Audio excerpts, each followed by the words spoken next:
Hi friends, मैं doctor Ranjan Singh एक बार फिर से लेके आया हूँ एक न्यू टॉपिक रेनल सिस्टम का 5वां पार्ट, जिसमें हम लोग पढ़ेंगे यूरिन फॉर्मेशन। मैं आपको इसलिए ये टाइपिंग से पढ़ाता हूँ क्योंकि आप लोग प्रॉपर नोट बना सके और एक अच्छे से पढ़ सके। एक स्टूडेंट के लिए एक प्रॉपर नोट्स ही सब कुछ होता है। तो आइए हम लोग स्टार्ट करते हैं आज का topic introduction. Urine formation blood को क्लीन करता है। नॉर्मली ये लगभग 1 से 1.5 लीटर एक दिन में फॉर्म करता है। इस मेनली 3 मैकेनिज्म होता है: glomerular filtration, tubular resorption and tubular secretion. तो फिगर में देखते हैं हम लोग ये कॉर्टिकल रेडियल आर्टरी जो कि अफरेंट आर्टरीज में डिवाइड होकर ग्लोमेरुलर में जाता है, जहाँ की फर्स्ट ग्लोमेरुलर फिल्ट्रेशन होता है। फिर उसके बाद ग्लोमेरुलर कैपिलरीज के द्वारा इफरेंट आर्टियोल्स में आते हैं। फिर इफरेंट आर्टियोल्स वेन से और second rest of renal tubule containing filtrate और पेरिट्यूबुलर कैपिलरी के बीच में ट्यूबुलर रिजॉर्प्शन और ट्यूबुलर सिक्रेशन होता है। तो फर्स्ट हम लोग देखते हैं glomerular filtration. Filtration membrane mainly three layer से मिलकर बना होता है: glomerular capillary membrane and basement membrane and whistle layer of Bowman capsule. तो हम लोग पहला लेयर देखते हैं ग्लोमेरुलर कैपिलरी मेम्ब्रेन, जो कि बेसमेंट मेम्ब्रेन से मिलकर बना होता है एंडोथेलियम सेल्स के, जिसमें कि स्मॉल पोर्स होते हैं जिसका डायमीटर 0.1 माइक्रोमीटर होता है, जिससे कि हम लोग फैसेट कहते हैं। Second layer basement membrane. The basement membrane of glomerular capillaries fuses with the basement membrane of visceral layer of Bowman capsule. The basement membrane separate the endothelium of glomerular capillaries and the epithelium of visceral layer of Bowman capsule. Glomerular capillaries का basement membrane visceral layer of Bowman capsule के basement membrane से जुड़ जाता है और basement membrane separate करता है endothelium of glomerular capillaries और the epithelium of visceral layer of Bowman capsule. तो visceral layer of Bowman capsule, this is composed of single layer of flattened epithelium cell.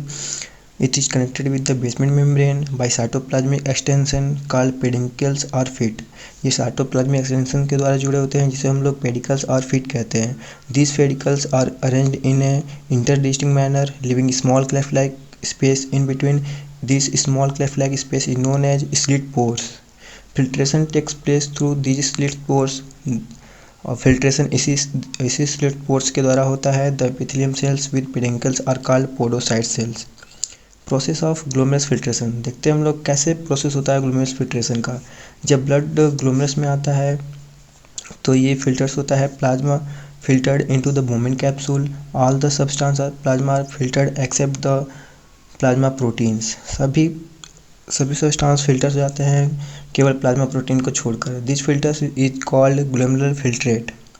Ultra filtration. The glomerular filtration is called ultrafiltration because even the minute particles are filtered but the plasma protein are not filtered due to the large molecular size. Ultrafiltration इसलिए कहते हैं कि small molecules के सारे substance filtered हो जाते हैं लेकिन प्लाज्मा प्रोटीन filtered नहीं होता है क्योंकि उसका साइज लार्ज होता है. Glomerular filtration rate GMR. GMR क्या होता है? GMR defined as the total quantity of filtration formed in all the nephrons of both the kidney in the given unit of time. किसी भी टाइम में nephron जो कि दोनों किडनी में प्रेजेंट है उससे कितना क्वांटिटी ब्लड को ये फिल्टर्ड करते हैं उसे हम लोग ग्लोमेरुलर फिल्ट्रेशन रेट कहते हैं. यह 125 ml पर मिनट या फिर 180 लीटर पर डे होता है. Filtration fraction. Filtration fraction is the fraction portion of the renal plasma which become the filtrate. The normal filtration fraction varies from 15 to 20%. मतलब filtration fraction वो होता है कि वो ब्लड से में जो प्लाज्मा प्रेजेंट होता है ब्लड प्लाज्मा से कितने ब्लड को फिल्टर्ड करता है. Pressure determining filtration.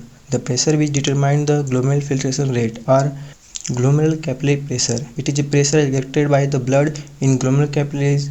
जो ब्लड है वो ग्लोमेरुलर कैपिलरीज पे कितना प्रेशर लगाता है उसे हम लोग ग्लोमेरुलर कैपिलरी प्रेशर कहते हैं. ये लगभग 60 mmHg होता है.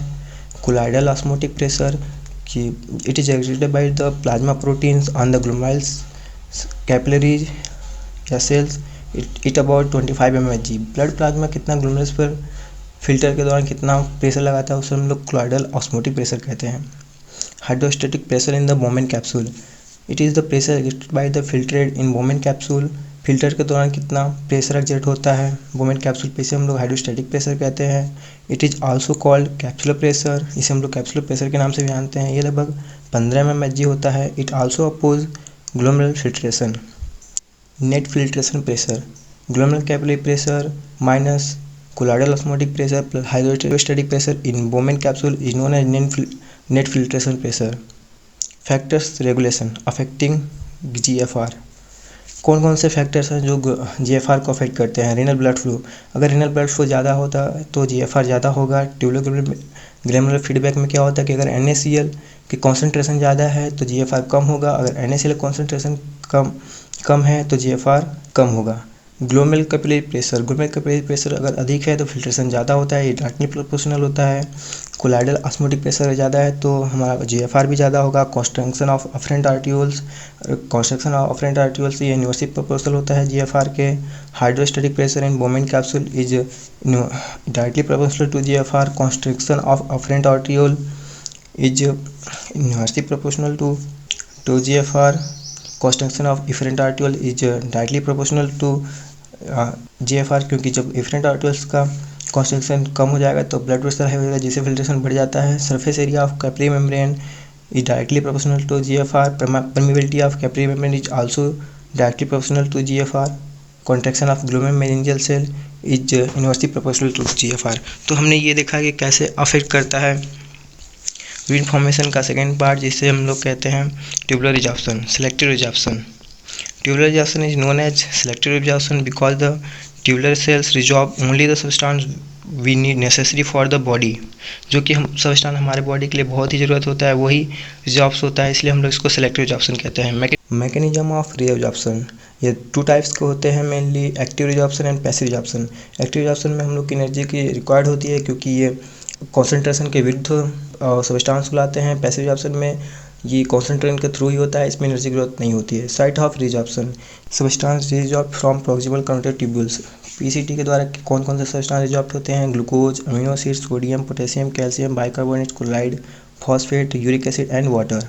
सबसे ज़्यादा एब्जॉर्ब PCT के द्वारा ही होता है। Substance reabsorb from loop of Henle, sodium and chloride only. Substance reabsorb from distal conductive tubules are sodium, calcium and bicarbonate and water. Renal threshold क्या होता है? Renal threshold is the plasma concentration at which a substance appear first in urine. Every substance has a threshold level in plasma or blood. यदि blood में glucose का level 180 milligram पर decilitre है, अगर वो यूरिन में होता है, फिल्टर्ड होता है तो ग्लूकोज की मात्रा नहीं पाई जाती। अगर उसमें थ्रेशोल्ड लेवल 180 ग्राम पर डेसीलीटर से ज़्यादा होता है तो हमारी यूरिन में ग्लूकोज की मात्रा पाई जाएगी। Reabsorption of important substance, reabsorption of sodium from the glomerular filters, 99% of sodium reabsorbed from the PCT, 2/3 of sodium लगभग जो होता है हम लोग को PCT से रिजॉर्ब होता है और other segment except distal contract tubule. Reabsorption of water occurs from proximal and distal convoluted tubules and in collecting duct। Water का जो एब्जॉर्प्शन होता है मेनली कलेक्टिंग डक्ट, PCT और DCT के थ्रू होता है। Reabsorption of glucose mainly through PCT के द्वारा ही होता है। Reabsorption of bicarbonate reabsorbed from actively most in proximal tubules, it is reabsorbed in the form of carbon dioxide tubules. Third हम लोग देखते हैं tubular secretion.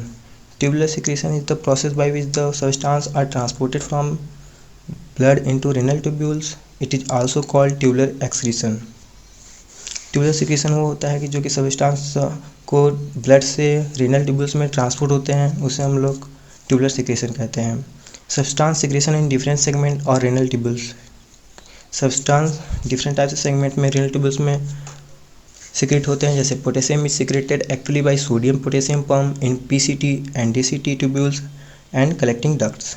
Ammonia is secreted in the proximal conductive tubules, ammonia PCT में secrete होता है। Hydrogen ion are secreted in the proximal and distal conductive tubules, hydrogen जो होता है वो PCT एंड DCT में सिक्रेट होता है। इसी के साथ हम ये वीडियो एंड करते हैं। यदि हमारा ये वीडियो पसंद आता है तो लाइक और शेयर करना ना भूलें और हमारे चैनल को सब्सक्राइब करना ना भूलें।